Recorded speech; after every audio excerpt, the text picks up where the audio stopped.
From your Weather Authority, Chief Meteorologist Wayne Hart.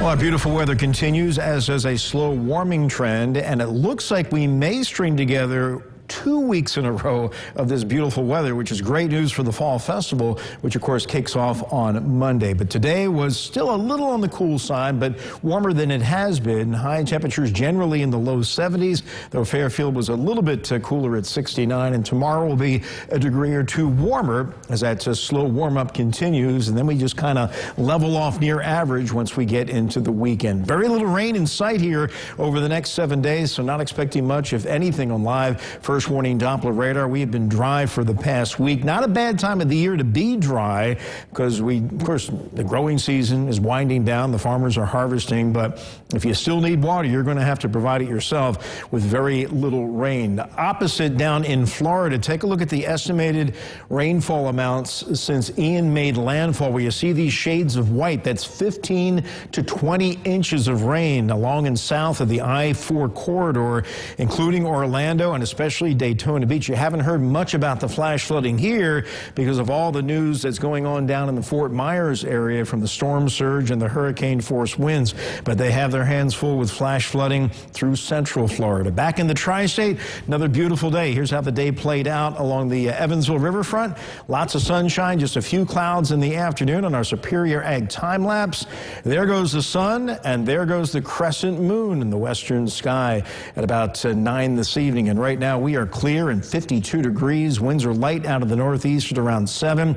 Temperatures running generally 50 to 55. And we're going to wind up in the mid-40s overnight, which is chilly, but not quite as cold as it has been the past few nights. All right, let's check out Ian, which once it got back over water early this afternoon, became a hurricane once again over the warm waters of the Gulf Stream here in the Atlantic. But the rain, at least, has finally ended in Florida. Now it's beginning through coastal Carolinas here, including the area that's going to get hard hit tomorrow, and that is South Carolina. You can see the center out here still rather disorganized, but it is offshore, and you can see most of the rain is now ended there on the northeast coast of Florida.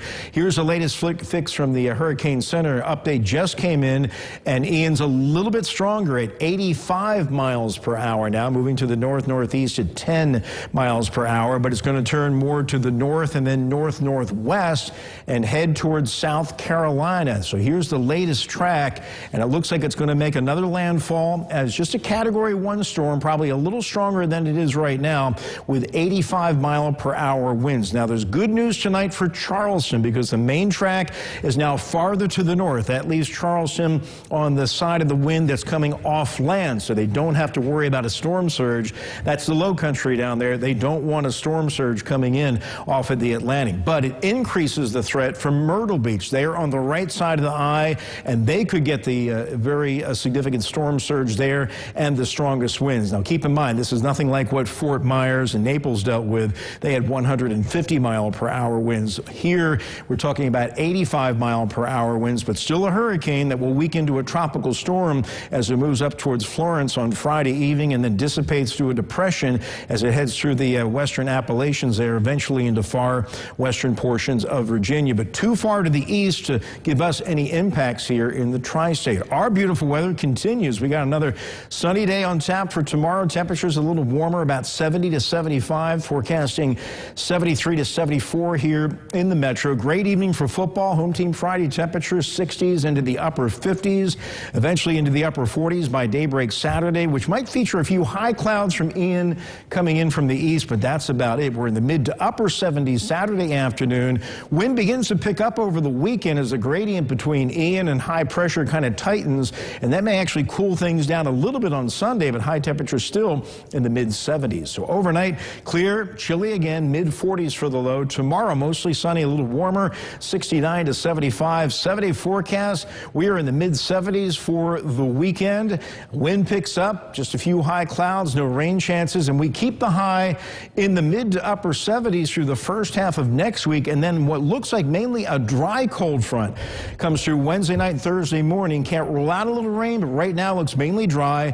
That knocks temperatures down into the low 70s again on Thursday. If we don't get any rain out of that, we may be rain-free for the entire fall festival. And boy, we would really be fortunate to get 2 weeks of this great weather back to back. Yeah, perfect weather. All right, thank you, Wayne.